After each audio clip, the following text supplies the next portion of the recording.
On te répète que battre le marché est impossible, que personne ne gagne durablement en bourse. Et pourtant, certains traders légendaires ont pulvérisé le marché pendant des années et obtenu des performances exceptionnelles. Des performances réelles, mesurées, documentées. Aujourd'hui, je te montre qui ils sont, combien ils ont gagné et les règles simples qu'ils utilisaient. Des règles que 99% des investisseurs ignorent et que tu pourras t'appliquer à toi-même à la fin de cette vidéo. Et tu verras que ces principes et ces règles qui leur ont permis de gagner très gros se rejoignent très souvent. Et commençons tout de suite par Richard Dennis. Au début des années 70, Richard Dennis transforme 1600 $ qu'il avait empruntés à de la famille en plus de 200 millions. Et il va réaliser cette prouesse en moins de 20 ans. Et petite anecdote incroyable, 95% de ses gains provenaient seulement de 5% de ses trades. Il ne gagnait pas en épluchant les bilans des entreprises ou en écoutant les news, mais avec une méthode mécanique basée sur le suivi de tendances. Également, Dennis était convaincu que tout le monde pouvait apprendre le trading, que ce n'était pas réservé à une élite. Alors en 1983, il va lancer l'expérience mythique des Turtle Traders. Il prend des débutants complets sous son aile, 21 hommes et 2 femmes, et leur enseigne une stratégie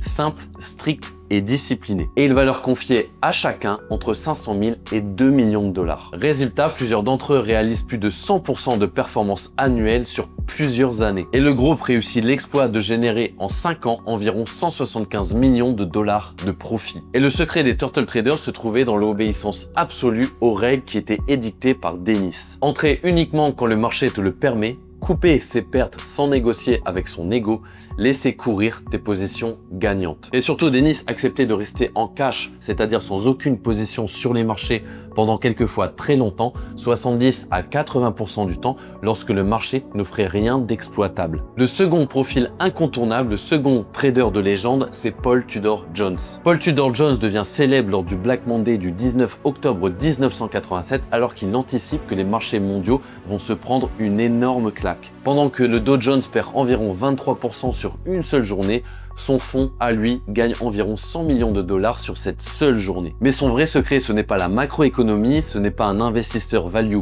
pur, et il répète souvent « I'm a slave to the tape », je suis un esclave du prix. Et Paul Tudor Jones a une règle non négociable, il ne risque jamais plus de 1 à 2% de son capital sur une seule position. Il accepte d'avoir tort souvent, mais il refuse catégoriquement de perdre gros. Et d'ailleurs, il explique que même les meilleurs traders ne peuvent avoir que 40% seulement de trades gagnants. Ce qui fait la différence, c'est la taille des gagnants, la coupe rapide des pertes et la discipline. Pour lui, rester dans le jeu était beaucoup plus important que d'avoir raison. Et le fonds de Paul Tudor Jones enregistre une performance moyenne annuelle d'environ 19% sur plus de 30 ans, ce qui est un record parmi les hedge funds. Maintenant, passons au troisième profil, radicalement différent, mais tout aussi puissant en termes de performance, c'est William O'Neill. Et William O'Neill, ce n'était pas non plus un trader macroéconomique, c'était un chasseur de leaders. Il a fondé Investors Business Daily et a développé sa propre méthode, la méthode CanSlim, qui combine analyse graphique et croissance des entreprises. Et William O'Neill a délivré environ 40% de rendement annuel sur plus de 25 ans. Et tout ça sans levier extrême, sans pari macroéconomique,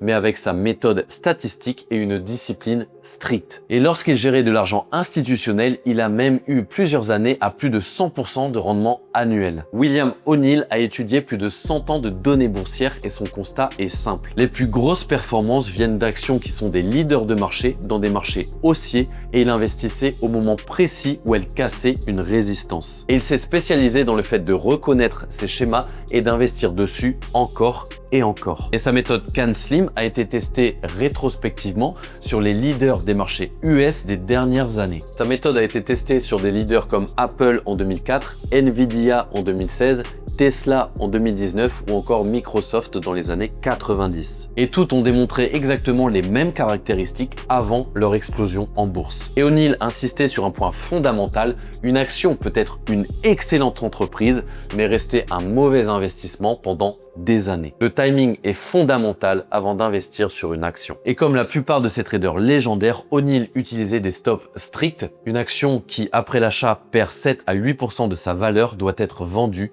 sans discussion. Nous arrivons ensuite à Ed Seykota, qui est sans doute l'un des traders les plus sous-estimés de l'histoire. Il était discret, peu médiatisé, mais terriblement efficace. Entre le début des années 70 et le milieu des années 1980, il va transformer une somme de 5 000 $ en 15 millions de dollars, soit environ 250 000% de performance. Et lui, son approche, elle est encore plus radicale. Il ne cherche absolument jamais à savoir pourquoi un marché monte ou baisse. Il ne lit aucune donnée fondamentale et ne s'intéresse absolument pas à l'univers macroéconomique. Il utilise juste le prix, la tendance, la gestion du risque et rien d'autre. Seykota aimait dire les fondamentaux que vous lisez sont généralement déjà dans le prix et donc inutiles. Je les nomme les fundamentals. Et comme Richard Dennis, il passait la majorité de son temps en cash et pour lui, être en cash était une position stratégique, une position à part entière. Car il disait tout le monde obtient ce qu'il veut du marché, certains veulent de l'action et ils en paient le prix. Et enfin, pour finir sur les citations de Ed Seykota, il y en a une que j'aime beaucoup. Les 3 éléments pour bien trader sont couper les pertes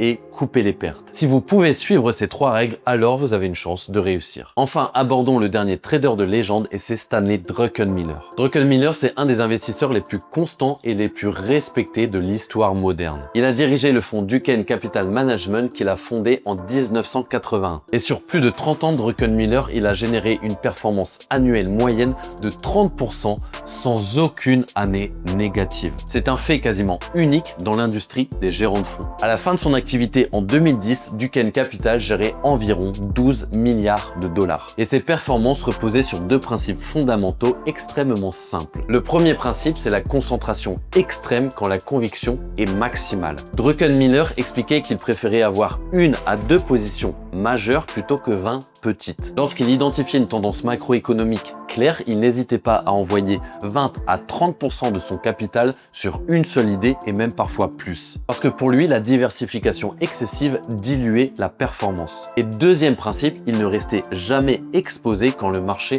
invalider son scénario. Druckenmiller coupait ses positions très rapidement lorsque le marché lui donnait tort. Il répétait souvent que le marché est toujours plus intelligent que toi. Il n'essayait jamais d'avoir raison, mais seulement de rester aligné avec la tendance dominante. Résultat, il avait des pertes faibles, une volatilité maîtrisée et des performances composées exceptionnelles. Et si tu prends un peu de recul, ces profils sont très différents.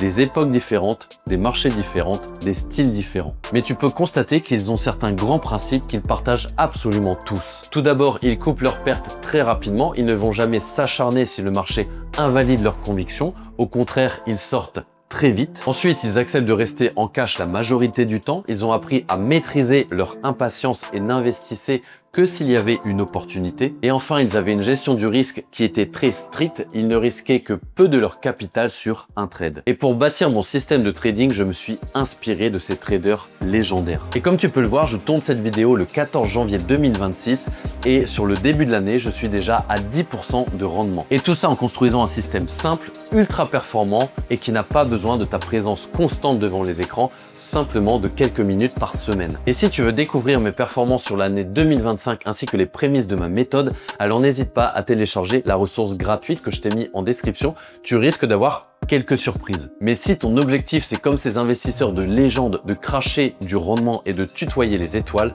alors n'hésite pas à réserver un appel privé gratuit avec moi. On va te bâtir un système aux petits oignons pour que tu puisses gagner très gros. D'ici là, prends bien soin de tes investissements et je te dis à très bientôt pour la prochaine vidéo.